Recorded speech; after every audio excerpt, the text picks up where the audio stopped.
नमस्कार शेतकरी मित्रांनो, मी विनोद कांतीलाल मगर तलवाडा. हे कांदे लालचे आहेत आणि त्याला मार्गदर्शन नेक्स्ट स्टेप ॲग्रो सर्व्हिसेस लोणी खुर्द वैभव शेठ साळुंके यांचं आहे. तर त्यांच्या मार्गदर्शनानुसार आम्ही डोस घेतले आणि फवारण्या वगैरे घेतल्या. त्यामुळे कांद्यांची चांगली क्वालिटी तयार झाली. तरी पावसाअभावी पाहिजे तसा माल बनलेला नाही आहे, पण एकंदरीत ह्या कंडिशननुसार चांगला माल आहे. त्याबद्दल आम्ही वैभव शेठचे आभार मानतो. ओके, आपण बघू शकतो शेतकरी मित्रांनो, विनोद भाऊचे कांदे म्हणजे नो चॅलेंज आपल्याला सगळ्याला माहिती आहे. कारण ते कुठलंही कसूर त्या ठिकाणी त्यांच्या शेतीत औषध मारण्यात असेल, खत टाकण्यात असेल, महागडं आहे का स्वस्त आहे त्याचा कुठलाही विचार न करता ते क्वालिटीला जास्त महत्त्व देत असतात.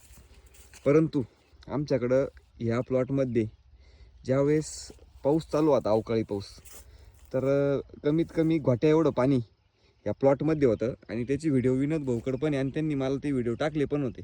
पण घोट्या एवढं पाणी तुंबलेलं असताना सुद्धा हा प्लॉट या कंडिशनमध्ये, याचा खरा अर्थानं या ठिकाणी आनंद होतो.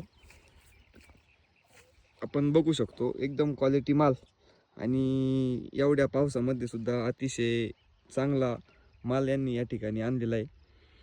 तर तुम्ही नेक्स्ट स्टेप ॲग्रो सर्व्हिसेसवर समाधानी आहात का? मग आहेस. तर ज्याही शेतकऱ्यांना कांदा पिकात जर अडचण येत असेल तर नेक्स्ट स्टेप ॲग्रो सर्व्हिसेस लोणी खुर्द शाखा नंबर 1 आणि next step agro services Bolton शाखा नंबर 2 व्हिजिट करा. आणि विनोद भाऊ हे प्रगतशील शेतकरी म्हटले तरी कुठे वावगं ठरणार नाही. कारण ते अद्रक असेल, टरबूज असेल, मिरची असेल, खरबूज असेल, त्यानंतर आता इथं पेरून कांदा लावलेला आहे. म्हणजे नवीन नवीन प्रयोग करीत असतात नेहमी आणि आम्ही सांगितल्यावर नेहमी आमच्या शब्दाला मान देऊन नवीन प्रयोग करण्यामध्ये ते कुठेही कसूर ठेवीत नाही. म्हणून त्यांचेही आम्ही या ठिकाणी आभारी. म्हणजे त्यांच्यामुळे आम्हालाही मार्केटिंग करायला थोडंफार सोपं होतं.